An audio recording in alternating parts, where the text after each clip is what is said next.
عليكم ورحمة الله وبركاته نحمد الله العظيم ونصلي على رسوله الكريم أما بعد.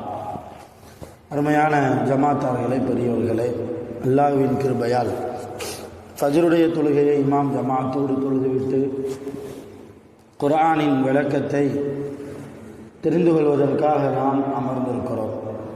ரப்புல் ஆலமீன் நம்முடைய எல்லா அமல்களையும் பரிபூர்ணமாக கபூல் செய்வானாக. ஆமீன்.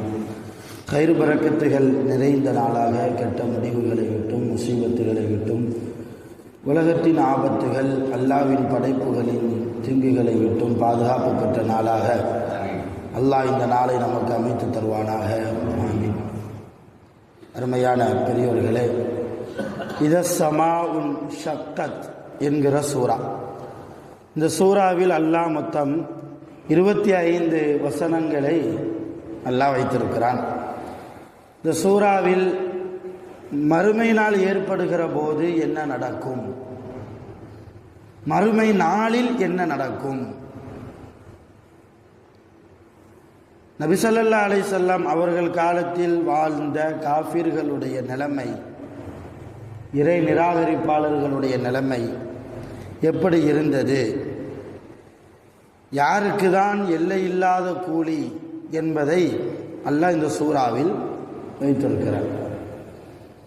அல்லாஹ் சொல்கிறான், இதஸ்ஸமாஉன் ஷக்கத் வ அதினத் லிரப்பிஹா வ ஹுக்கத். வானங்கள் தன்னுடைய ரப்பு தனக்கு இட்ட கட்டளைக்கு சிரம் தாழ்த்தி வானம் பிளக்கப்படுகிற போது, கியாமத் நாளுடைய அடையாளம், கியாமத் நாள் வந்துவிட்டது என்றால் வானங்கள் பிளக்கப்படும். அதுவா பிளக்குமா? பிளக்காது. அல்லாஹ் அந்த வானத்திற்கு இட்ட கட்டளை, இந்த நேரத்தில் நீ உன்னை பிளந்து கொடு என்று அல்லாஹ் கட்டளை இடுவான். அது அல்லாஹ்வுடைய கட்டளைக்கு சிரம் தாழ்த்தி செவி தாழ்த்தி வானம் தன்னை பிளக்கும். இதழ் அருள் முத்தத் அல்கத் மா ஃபீஹா வ தஹல்லத். பூமி நீட்டப்படுகிற போது, பூமியும் தன்னாலேயே நீண்டு விடாது. பூமியை பார்த்தும் அல்லாஹ் கட்டளை போடுவான், பூமியே நீ நீட்டிக்கொள், பறந்து விரிந்து கொள். ஏற்கனவே பூமி பறந்து விரிந்து தானே இருக்கிறது. இப்போ இந்த ஆயத்துக்கு என்ன அர்த்தம் என்றால், உள்ளே இருக்கிற எல்லா வஸ்துக்களையும் பூமி வெளியாக்கிறோம். இந்த பூமிக்குள்ளே நிறைய இருக்கு இல்லையா? தங்கத்தை எடுக்கிறான், என்னென்னமோ எடுக்கிறான் இல்லையா? எல்லாவற்றையும் பூமி தனக்குள்ளே இருந்து வெளியே கக்கிவிடும். அப்படி கக்க ஆரம்பித்து விட்டால் கியாமத் நாள். அதினத்துலி ரப்பிகா வ ஹுக்கத். எவன்று பூமி தன்னாலேயே இது செய்யுமா, தானாகவே இது செய்யுமா என்றால், எப்படி வானம் அல்லாஹ் இட்ட கட்டளைக்கு இணங்க தன்னை பிளந்து கொடுக்குமோ, அதே போன்று பூமியும் தன்னாலேயே பிளந்து கொடுக்காது, தன்னாலேயே உள்ளே இருக்கிற பொருளை வெளிக்கொண்டு வராது. அல்லாஹ் உத்தரவு போடுவான். அதற்கு பின்னால் தான் பூமி என்ன செய்யும், தனக்குள்ளே இருக்கிற விஷயங்களை வெளியே கொண்டு வரும். இதை சொல்லிவிட்டு அல்லாஹ் சொல்கிறான், யா ஐயுகல் இன்சான், ஓ மனிதனே, இன்னக காதிஹுன் இலா ரப்பிக கதுஹன் ஃபமுலாகி. நிச்சயமாக நீ உன்னுடைய ரப்பை சந்திக்கக்கூடியவனாக இருக்கிறாய். அப்படித்தானே? உண்மைதானே? எல்லோருமே ஒரு நாள் என்ன செஞ்சு ஆகணும், அல்லாஹ்வை சந்தித்துத்தான் ஆகணும். அந்த நாளை நோக்கித்தான் நாம் நகன்று கொண்டிருக்கிறோம். அந்த நாளை நோக்கி தான் ஒவ்வொரு நாளும் நம்முடைய வாழ்க்கையில் கழியுது என்றால், அல்லாஹ்வை பார்ப்பதற்கு உண்டான நேரம் வந்து கொண்டிருக்கிறது. இப்போ அல்லாஹ்வை பார்க்கிற நேரத்தை நோக்கி நாம் போய்கொண்டிருக்கிறோம். இந்த வாழ்க்கையில் என்ன செய்திருக்கிறோம் அல்லாஹ்வை பார்ப்பதற்கு? பொதுவாகவே ஒரு நோயாளியை பார்க்க போகிறோன்னு வைங்க, நம்ம குடும்பத்தில் யாராவது ஒரு நோய்வாய்ப்பட்டு ஆஸ்பத்திரியிலேருந்து டிஸ்சார்ஜ் ஆகி வந்திருக்கிறாங்க, வெறுங்கை வீசிட்டு போகுமா? ஏதாவது அவருக்கு பழங்கள் வாங்கிட்டு போவோம், ஹார்லிக்ஸு பூஸ்ட்டு எல்லாம். இது வந்து ஒரு நடைமுறை, ஒரு நாகரிகம், அது ஒரு நல்ல குணம், நல்ல பண்பு. அது சும்மா போகக்கூடாது, ஏதாவது வாங்கிட்டு போகணும். அப்படி யதார்த்தமாக போயிட்டாலும் கூட திரும்பி வருகிற போது ஏதாவது 10,000 ரூபாயாவது அவங்க கையில் கொடுத்துட்டு வருவான். அவசரத்தில் எதுவும் வாங்கிட்டு வரல, எதுவும் நினச்சிக்கிறாதீங்க இல்லையா சொல்லிட்டு. இது ஒரு நாகரிகமான மனிதனுக்குள்ளே இருக்கிற ஒரு பண்பு. இப்போ அடியார்களை பார்க்க போகிற போதே இவ்வளவு நாகரிகம் என்றால், படைத்த ரப்புல் ஆலமீன் அவனை சந்திக்கிற போது அவனுக்கு எந்த ஆப்பிள் பழமும் தேவையில்லை. அதுக்காக அசத்து ஆப்பிள் கபருக்குள்ளே போகும்போதே ஆப்பிளை கொண்டு போயிட வேண்டியதுதான். அப்படி விளங்கிடக்கூடாது. அல்லாவை பார்க்க போகிற போது நாம் நல்ல அமல்களை கொண்டு போகணும், தீமைகள் இல்லாமல் போகணும், கஷ்டம் இல்லாமல் சிரமம் இல்லாமல் போகணும். இன்னைக்கு நம்ம அந்த ரேஞ்சில் இருக்கிறோமா கவலையோடு யோசிக்கணும். யாரையும் குறை சொல்வதற்காக குத்தி காட்டுவதற்காக நான் சொல்லலை, நான் உள்பட அந்த இடத்திற்கு இன்னும் நாம் போகவில்லை என்றால் இப்போ எப்படிப்பட்ட வாழ்க்கையை நாம் வாழ்ந்து கொண்டு இருக்கிறோம்? அருமையானவர்களே, ஒரு மனிதர் சொர்க்கவாசியா நரகவாசியா என்பது கியாமத்தில் தான் முடிவு செய்யப்படும் என்பது அல்ல. அப்படி வழங்கிடக்கூடாது. அது அல்லாஹ் நாடுனா ஒரு நரகவாசியை சொர்க்கத்துக்கு அனுப்புவான், அல்லாஹ் நாடுனா ஒரு நல்ல மனிதரை நரகத்தில் கூட போடுவான். அது அவனுடைய கைவசம். ஆனால் யதார்த்தம் என்ன தெரியுமா? அவருடைய உடம்பை விட்டும் உயிர் பிரிகிற போதே அவருக்கு தெரியும், ஆகா நம்ம போகிற இடம் நல்லோர்களுடைய இடமா அல்லது மேப்படியானுடைய இடமா என்பது. உயிர் போகலைன்னா இந்த சக்கராத்துடைய நிலைமைன்னு சொல்லுவாங்களே, உயிர் ஊசலாடிக்கிட்டு இருக்குது, எப்பனாலும் முடிஞ்சிடும், அந்த நிலைமையிலேயே அல்லாஹ் காண்பித்து கொடுப்பான். எப்படி? சும்மா சொல்லலை, ஹதீஸ் ரசூலுல்லாஹ் சொல்றாங்க, ஒரு ஆளுடைய ஒரு மனிதனுடைய உயிர் பிரியக்கூடிய தருவாயில் இஸ்ராயில் வருகிறார். மலக்குல் மௌத் வருவார் இல்லையா? அவர் மட்டும் வரல, அவரோடு சேர்ந்து சில மலக்குகளுடைய படைகளும் வரும் அந்த வீட்டுக்கு. அந்த ஆள் அந்த ஜனாசாவாக மாறக்கூடிய அந்த நபர் எங்கே இருக்கிறாரோ அந்த இடத்துக்கு, அந்த வீடாக இருந்தால் வீடு, பள்ளிவாசலாக இருந்தால் பள்ளிவாசல், வேறு எந்த இடமாக இருந்தாலும் அந்த இடத்துக்கு வருவாங்க. இப்போ அந்த ஆள் அந்த மனிதர் பார்ப்பார், இஸ்ராயிலை பார்ப்பார். ஆனால் அவருக்கு பேச்சு வராது, எல்லாரையும் கூப்பிட்டு சொல்லணும்னு தோணும். அதனால தான் இறந்து போகக்கூடியவர்களுடைய அவங்க முகத்தை நீங்கள் கவனிச்சா ஒரு விதமான பதட்டம் இருக்கும்.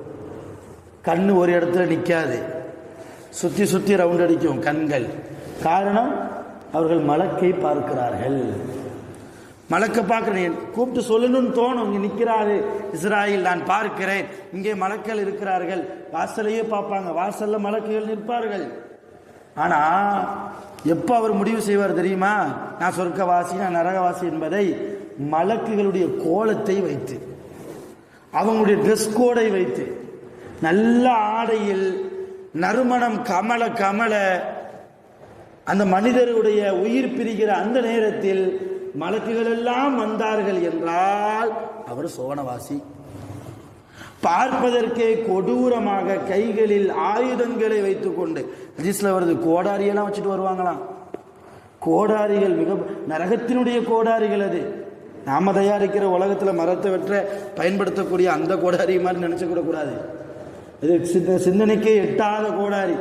மிக பிரம்மாண்டமான பயங்கரமான சூழ்நிலையில் அவங்கள பார்க்கறதுக்கே ஒரு விதமான பயம் இருக்கும். அந்த மலக்குகளை பார்த்தாலே ஒரு விதமான பயம் ஏற்படும். அந்த மாதிரி ஒரு கெட்ட கோலத்தில் துர்நாற்றம் அடிக்கிற அளவுக்கு வந்தார்கள் என்றால் முடிவு செஞ்சுக்கிட வேண்டியதான், அந்த மனிதர் நாம அல்லாவுக்கு பொருத்தமான மனிதர் அல்ல. நம்ம போகக்கூடிய இடம் வேற மாதிரி இடமா மாறப்போகுதே.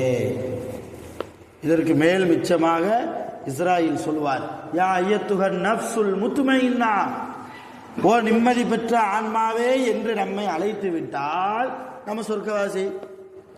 ஓ கெட்ட ஆன்மாவே என்று நம்மை அழைத்து விட்டால் நாம நரகவாசி.